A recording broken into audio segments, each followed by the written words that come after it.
بسم اللہ الرحمن الرحیم۔ دوستو، قانون کی زبان میں صبح صادق سے لے کر غروب آفتاب تک کھا پینے اور جمع نہ کرنے کو روزہ کہا جاتا ہے، اور اگر کوئی مقررہ وقت میں ان چیزوں سے کنارہ کشی اختیار کر لیتا ہے تو قانون کی نگاہ میں اسے روزدار کہا جاتا ہے اور سمجھا جاتا ہے کہ اس کے ذمے سے فرض روزہ ساقط ہو گیا ہے، یعنی اب اسے دوبارہ روزے رکھنے کی کوئی ضرورت نہیں۔ مگر روزے کا مقصد، اس کی روح اور اس کا فیض اس وقت حاصل ہوگا جب کہ بندہ معصیت اور گناہ کے کاموں سے باز آ جائے گا۔ اس لیے رمضان کے شروع میں ہی اللہ تبارک و تعالیٰ کی طرف سے ندا دی جاتی ہے کہ اے خیر کے طلبگار، اے بھلائی چاہنے والے، اے خیر کے پیکر، اپنے قدم کو آگے بڑھا، یعنی جو چیزیں تم خیر کے لیے کر رہے ہو، جو خیر کی چیزیں آپ کر رہے ہیں، ان کو آپ کنٹینیو کرتے رہیں۔ اور ایک دوسری آواز لگائی جاتی ہے کہ اے شر کے متلاشی، اے غلط کام کرنے والے، اے گناہ کی طرف اپنے قدم بڑھانے والے، اپنے قدم کو روک لو۔ اور ایک حدیث میں ہے کہ بہت سے روزے دار ایسے ہیں جنہیں بھوک اور پیاس کے سوا کچھ بھی نہیں ہاتھ آتا، اور بہت سے رات میں نماز پڑھنے والے ایسے ہیں جنہیں نیند خراب کرنے کے سوا کچھ بھی حاصل نہیں ہوتا۔ یعنی جو روزہ تو رکھتے ہیں لیکن روزے کی روح سے وہ دور دور تک ان کا واسطہ نہیں، جو رات میں قیام تو کرتے ہیں لیکن وہ ایمان اور احتساب سے خالی ہوتے ہیں۔ اسی لیے ان کے بارے میں کہا کہ وہ صرف اپنے آپ کو بھوکا رکھ رہے ہیں، وہ صرف اپنے آپ کو نمازوں میں کھڑے ہو کر تھکا رہے ہیں۔ محترم دوستو، حضرت علی رضی اللہ تعالی عنہ نے فرمایا کہ کھانا پانی چھوڑ دینے کا نام روزہ نہیں ہے، کھانا پانی چھوڑ دینے کا نام روزہ نہیں ہے، بلکہ روزہ یہ ہے کہ آدمی جھوٹ بولنا چھوڑ دے، روزہ یہ ہے کہ آدمی غلط کام کرنا چھوڑ دے، روزہ یہ ہے کہ آدمی لغویات سے دور رہے، روزہ یہ ہے کہ وہ تمام برے کاموں سے اپنے دامن کو بچا لے۔ اور حضرت جابر رضی اللہ تعالی عنہ کہتے ہیں کہ جب تم روزہ رکھو تو جھوٹ اور گناہ سے کان، زبان اور آنکھ کا بھی روزہ رکھا کرو، اور غلام کو تکلیف نہ پہنچاؤ، اور وقار اور سکون کے ساتھ رہو۔ لہذا روزے کے مقصد اور اس کے فیض کو حاصل کرنے کے لیے ضروری ہے کہ انسان 7 چیزوں کا خیال رکھے، انسان 7 چیزوں پر خصوصی توجہ دے۔ اس میں سے سب سے پہلی کڑی جو ہے، نمبر 1، وہ ہے آنکھ کی حفاظت۔ قرآن مقدس میں اللہ تبارک و تعالی ارشاد فرماتا ہے، ان السمع والبصر والفؤاد کل اولئک کان عنہ مسئولا، یعنی یقین رکھو کہ کان، آنکھ اور دل کے بارے میں تم سے سوال کیا جائے گا۔ ایک دوسری جگہ پر اللہ تبارک و تعالی ارشاد فرماتا ہے، قل للمؤمنین یغضوا من ابصارہم ویحفظوا فروجہم ذلک ازکی لہم ان اللہ خبیر بما یصنعون۔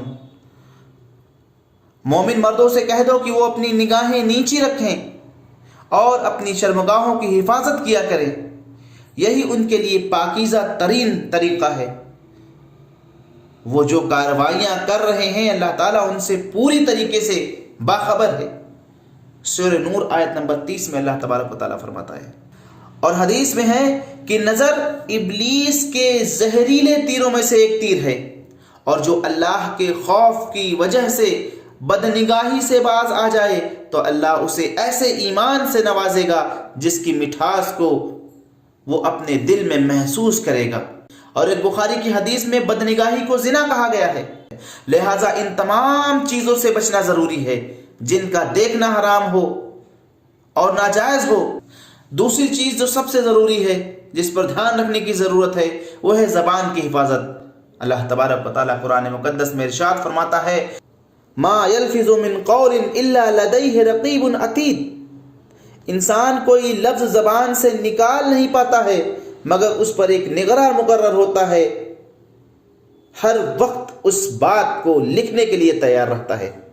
دوسرے موقع پر اللہ تبارک و تعالیٰ ارشاد فرماتا ہے، یا ایھا الذین آمنوا اتقوا اللہ وقولوا قولا سدیدا یصلح لکم اعمالکم ویغفر لکم ذنوبکم ومن یطع اللہ ورسولہ فقد فاز فوزا عظیما۔ اے ایمان والو، اللہ سے ڈرو اور سیدھی سچی بات کہا کرو، اللہ تمہارے فائدے کے لیے تمہارے کام سنوار دے گا اور تمہارے گناہوں کی مغفرت کر دے گا، اور جو شخص اللہ اور اس کے رسول کی اطاعت کرے اس نے وہ کامیابی حاصل کر لی جو زبردست کامیابی ہے۔ اور ایک بخاری کی حدیث میں نبی کریم صلی اللہ علیہ وسلم کا ارشاد ہے، جو اپنی زبان اور شرمگاہ کی حفاظت کی ذمہ داری لے لے تو میں اس کے لیے جنت کی ذمہ داری لیتا ہوں۔ کسی بندے کا ایمان درست نہیں ہوگا جب تک کہ اس کا دل درست نہ ہو، اور اس کا دل درست ہو ہی نہیں سکتا جب تک کہ اس کی زبان درست نہ ہو۔ یہ مسند احمد کی روایت ہے۔ اتنی جامع روایتیں موجود ہیں کہ اس بندے کا ایمان ہی نہیں درست ہو سکتا جس کا دل درست نہیں، اور اس بندے کا دل ہی درست نہیں ہو سکتا جس کی زبان درست نہ ہو۔ اور ایک بخاری مسلم کی حدیث میں ہے کہ روزہ ڈھال ہے، لہٰذا روزے کی حالت میں گندی بات زبان سے نہ نکالو اور نہ ہی شور شرابہ کرو۔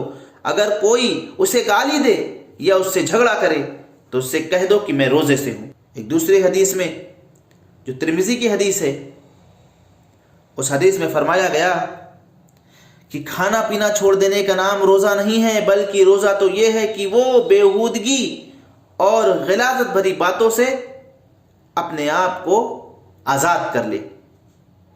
اس لیے اگر تمہیں کوئی گالی دے یا تمہارے ساتھ جاہلوں جیسا برتاؤ کرے تو اس سے کہہ دو کہ میں روزے سے ہوں۔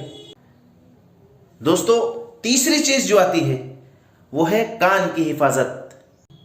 جس طرح سے جھوٹ بولنا، غیبت، بہتان تراشی، چغلی اور بری بات اور فضول گوئی وغیرہ کا ارتکاب ناجائز ہے، اسی طرح سے اس کا سننا بھی حرام ہے۔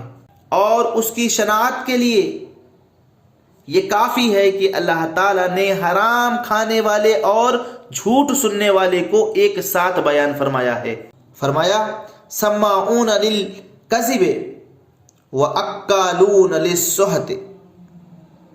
یہ کان لگا کر جھوٹی باتیں سننے والے جی بھر بھر کے حرام کھانے والے ہیں۔ اور حدیث میں ہے کہ اللہ کے رسول صلی اللہ علیہ وسلم نے منع فرمایا ہے گانا گانے سے اور گانا سننے سے، غیبت کرنے سے اور غیبت سننے سے، اور چغلخوری کرنے سے اور اسے سننے سے۔ چوتھی چیز جو آتی ہے وہ پیٹ کی حفاظت۔ اللہ تعالیٰ کا فرمان ہے، یا ایھا الناس کلوا مما فی الارض حلالا طیبا ولا تتبعوا خطوات الشیطان انہ لکم عدو مبین۔ چوتھی چیز جو آتی ہے وہ پیٹ کی حفاظت۔ اللہ تعالیٰ کا فرمان ہے، ولا تأکلوا اموالکم بینکم بالباطل، اور آپس میں ایک دوسرے کا مال ناحق طریقے سے نہ کھاؤ۔ ترمذی کی حدیث میں فرمایا، جس نے پاکیزہ کمائی کھائی اور سنت پر عمل کیا اور لوگوں کو ایذا پہنچانے سے باز رہا، وہ جنت میں داخل ہوگا۔ نمبر 5ویں جو چیز ہے وہ شرمگاہ کی حفاظت۔ اللہ تعالیٰ نے قرآن مقدس میں ارشاد فرمایا، والذین هم لفروجهم حافظون الا علی ازواجهم او ما ملکت ایمانهم فانهم غیر ملومین فمن ابتغى وراء ذلك فاولئک هم العادون۔ جو اپنی شرمگاہوں کی حفاظت کرتے ہیں سوائے اپنی بیویوں اور باندیوں کے، اس میں ان پر کوئی ملامت نہیں۔ ہاں، جو اپنی شہوت پوری کرنے کے لیے ان دو کے علاوہ کا طلبگار ہوگا وہ حد سے گزرنے والا ہے۔ دوسرے موقع پر اللہ تبارک و تعالیٰ ارشاد فرماتا ہے وَلَا تَقْرَبُوا الزِّنَا إِنَّهُ كَانَ فَاحِشًا وَسَاءَ سَبِيلًا، اور زنا کے پاس بھی نہ بھٹکو، وہ یقینی طور پر بڑی بے حیائی اور بے راہ روی ہے۔ اور جو چھٹی اور ساتویں چیز ہے، میں ان کو مشترکہ طور پر بیان کر رہا ہوں، جو اہم ہے، جن کے بارے میں ہمیں غور و فکر کرنا چاہیے، جس کی بڑی ہی حفاظت کرنی چاہیے، وہ ہے ہاتھ اور پیر کی حفاظت۔ اللہ کے رسول صلی اللہ علیہ وسلم نے فرمایا مسلمان وہ ہے جس کے ہاتھ اور جس کی زبان سے دوسرے مسلمان محفوظ رہیں۔ محترم دوستو، جو ساتوں چیزیں آپ کو بتائی گئی ہیں، ان کی حفاظت رمضان اور غیر رمضان دونوں میں ضروری ہے۔ صرف ایسا نہیں ہے کہ رمضان میں ان باتوں پر غور کیا جائے اور غیر رمضان میں ان کا الٹ کام کیا جائے، نہیں، یہ رمضان اور غیر رمضان دونوں میں ضروری ہے، اور ان کا اجر بھی اللہ تبارک و تعالیٰ اسی اعتبار سے دے گا۔ لیکن رمضان میں اس کی حفاظت اور اس تعلق سے ذمہ داری اور زیادہ بڑھ جاتی ہے، کیونکہ رمضان ہماری اصلاح کے لیے آیا ہے۔ رمضان کا مہینہ ہمیں بقیہ 11 مہینے کی پریکٹس کے طور پر ملا ہے، اس لیے اگر ہم اس رمضان کے مہینے سے فائدہ اٹھانا چاہتے ہیں تو مذکورہ ساتوں چیزیں جو ہیں ان کی حفاظت لازمی ہے۔ اگر ہم چاہتے ہیں کہ ہم رمضان کی برکتوں سے فیض یاب ہو سکیں، اگر ہم چاہتے ہیں کہ ہم رمضان کی نعمتوں سے فائدہ اٹھا سکیں، اگر ہم چاہتے ہیں کہ ہم رمضان جو ہمیں ملا ہے اس کو ہم کامیاب رمضان بنا سکیں، تو ان باتوں پر غور کرنا بہت ضروری ہے۔ اللہ تبارک و تعالیٰ سے دعا ہے کہ اللہ تبارک و تعالیٰ ہمیں حقیقی رمضان کی جو روح ہے وہ نصیب فرمائے۔